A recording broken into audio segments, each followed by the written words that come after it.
Pas rikthimit të Eglit Akos në shtëpinë e Big Brother VIP 4, marrëdhënia e saj me Gjestin nuk ka qenë më e njëjta.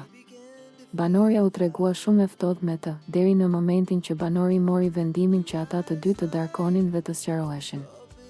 Shumë gjëra u sqaruan mes tyre, ndoshta të tjera mbetën pa u sqaruar, por ata ranë dakord që të vazhdonin rrugëtimin e tyre në Big Brother të ndarë nga njëri tjetri.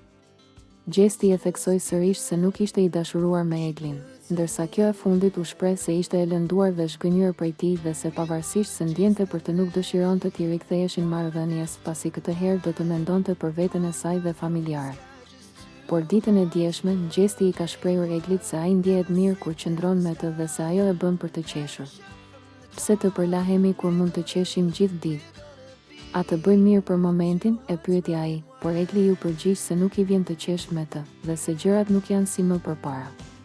Shpeshherë jo, sepse më kthehen gjërat, i tha Egli, duke ju referuar atyre që ndodhen përpara se të dilte nga shtëpia. Më pas ai e ka pyetur Eglin nëse ajo do të ketë diçka me të përtej një marrëdhënie shoqërore. Egli ju përgjigj se nuk donte ta kishte këtë gjë. Unë të kam thënë që dua të afrohemi. Të jemi siç kemi qenë bashkë. Unë dua të jemi siç kemi qenë, i tha ai Eglit. Ndërkohë që banorja e pyeti se për çfarë e kishte fjalën. Do të jemi të lidhur, e pyeti Egli, ndërsa Gjesti ju përgjigj që po. Por Egli nga ana e saj i tha se ajo nuk donte të lidhej sërish me Gjestin.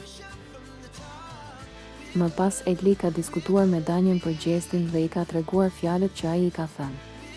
Më tha që e di që po bën atë që logjikon dhe ajo atë që ndjen.